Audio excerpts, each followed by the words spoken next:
Čaute kamoši, takže zastavila som pre vás, aby som nemala taký traslavý obraz, ale mám natočiť video, lebo idem sa trochu prejsť po meste, chcem si nájsť druhú prácu, lebo hento mi nebude stačiť, keďže môžem robiť iba 40 hodín do týždňa, takže idem niečo popozerať, možno vám ukážem niečo nové, aj keď pochybujem. Tak čaute. Toto je miestny močiar.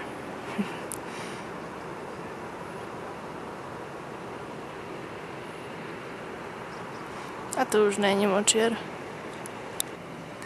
Najdlhšia železničná trať na svete začína tu a končí tam, kde je ten vagón. Toto je úplne super, lebo to je po celom meste, sú po chodníku takéto medvedie stopy. Idem sa spýtať do tohoto podniku, volá sa to, že 3 medvede. Tak uvidíme, je to taká reštaurácia, môj kamoš tam robí, tak uvidíme. Takže mám job application, tak musím to vyplniť. No neviem, či chcem zrovna predávať kovbojské klobúky, ale idem sa opýtať. No mám pocit, že tu som na konci mesta, lebo ďalej už nič není. A neviem, že čo chcem robiť. Ale rozmýšľam, že by som išla do reštaurácie, lebo tam bude aspoň jedlo zdarma, predpokladám, takže tak. Tak idem ešte pozrieť. Kovbojské klobúky predávať nebudem. A takto vyzerajú vo West Yellowstone odpadkové koše.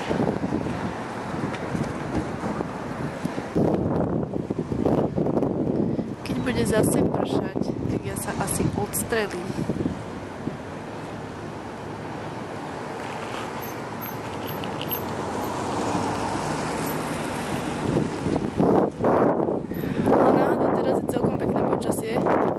V Montane je asi tak, bože, aký vietor.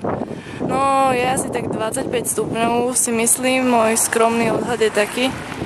A normálne mi je v dlhých čiernych rifloch teplo, nechápem. No však celkom pohodička, že padajú krúpy uprostred júna.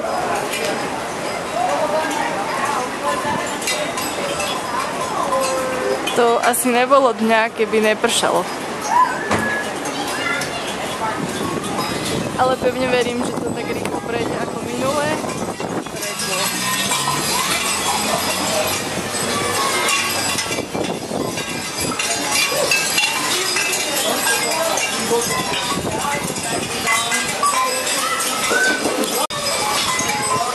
Normálne padá ľad. No tu už neprší a tam vzadu ešte stále prší. No není to vidieť, ale fakt proste, jak keby to useklo.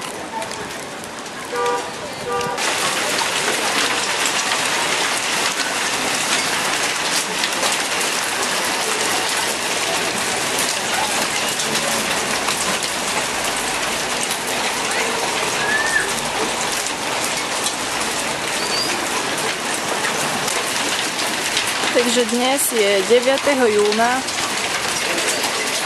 vonku bolo 25 stupňov a zrazu máme zimu. Ja fakt nechápem, jak tu niekto môže žiť, to je hrozné. No a zajtra sa teda sťahujem, dúfam, že ten šofér, čo to akože za mňa vybavoval, takže na to nezabudol. A že to všetko dobre dopadne a že to bude tam pekné. No a ja mám pocit, že v tomto meste fakt nikto nežije, akože tu nikto nemá trvalý pobyt, lebo to sú proste iba také chatky, tak ja bývam, alebo hotely. No, nič iné tu není. Takže ja neviem, že či tu existuje normálne taká akože rodina, že s deťmi, alebo čo, podľa mňa pochybujem. No a teraz ideme zase okolo toho kostola a musím zistiť, že kedy sú tu tie omše, alebo ja neviem, že čo, vždy toto vôbec funguje, lebo to vyzerá také opustené vždycky. Tak chcem sa tam ísť pozrieť, dúfam, že budem mať príležitosť.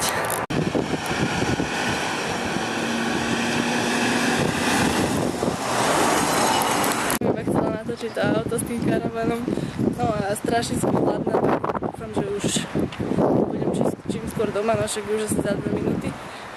Ale musím sa najesť. Tak sa s vami lúčim, že sa nebudem natáčať, tak som vás rada videla. No tak čaute. Aha, no a ešte dúfam, že toto video nebolo také roztrasené, jak to minule. Ospravedlňujem sa, ale fakt neviem, že jak ináč to mám natáčať. Takže tak už ozaj čaute.